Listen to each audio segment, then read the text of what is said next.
Relationship Shape. As counselors, our goal is to strengthen every relationship in your life. And today we're talking about a child-centered home versus a parent-centered home. Oh, yes. We see a lot of those. We see both.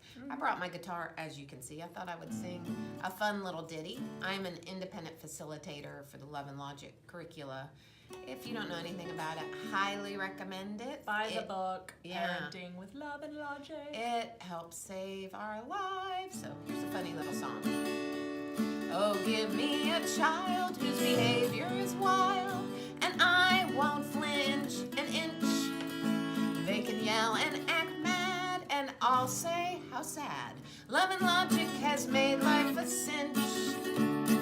Home with our kids. They think that we flipped our lids. We don't rant, we don't rave, or swoop in for the save. We're done doing what we always did. There you go. Yeah, I love All it. right. Such a good reminder. Yes. So in our last video, we talked about being the parent-centered home with a couple. It brings child safety, brings them a sense of security. right. So let's talk a little bit about what a child-centered home versus a parent-centered home looks like. So Stephanie, maybe you're 7 and you're not brushing your teeth. I don't want to brush my teeth. Oh, yeah. And I could, the way I used to do when my kids were little, say, you know what? Your teeth are going to fall out, and you're going to have rotten teeth, and nobody's going to want to be your friend. And do you think that made them want to brush more or less? Right. Run away. Right. It was a control issue. So What then do when I I learned Love and Logic, I learned something fun. I could smile and not get in a control battle. Or What if I don't feel like smiling? then you can have a smile on a stick. Or say, let me smell your breath, or let me smell your toothbrush, or anything like that.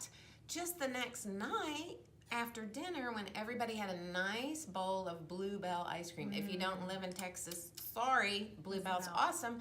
And then the non-teeth brusher or toothbrusher would sit at the table and might say, Got an empty bowl of ice cream. oh no, ice cream in Stephanie's bowl. That's a bummer. Well, we give sugary treats to kids who protect their teeth by brushing. So maybe tomorrow night. So did I have to argue or get mad? Nope. Right? And I said bummer. I know in the song I said how sad. It sounds sarcastic. It's not. It's just that's a bummer. And what do you think might happen that night? Do you think Stephanie might brush her teeth or not?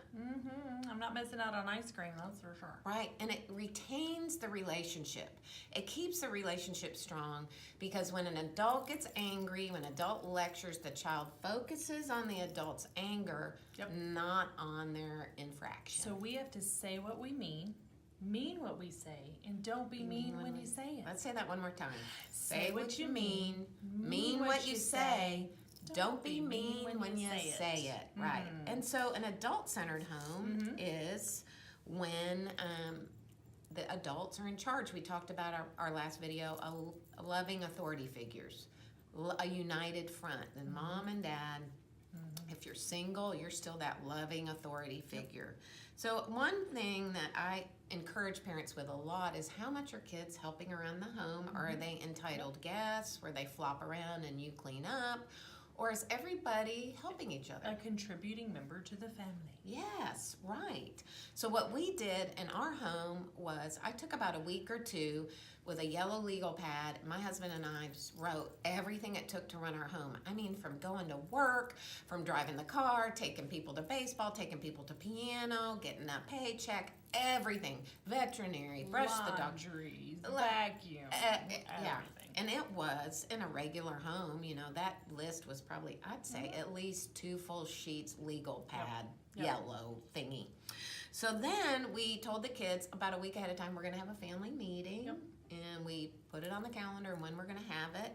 And we just sat down and said, we've decided that it takes so much to run this house and we're all here together. So let's divvy up these responsibilities. Did they get to choose their chores? Yes, absolutely. So the cool thing was we were like, drive here, drive there. They're little, they're like, we can't drive. Okay, and then we'd write mom, dad get a and paycheck. so you made a whole list of what mom and dad does, because occasionally they'll say, Mom, what do? You don't do anything. And so they see the list of everything. Right, So, and when we went through the list, it was very mom, dad heavy. And then we got to mopping, toilets, vacuuming, all those kind of things. And we had a great conversation.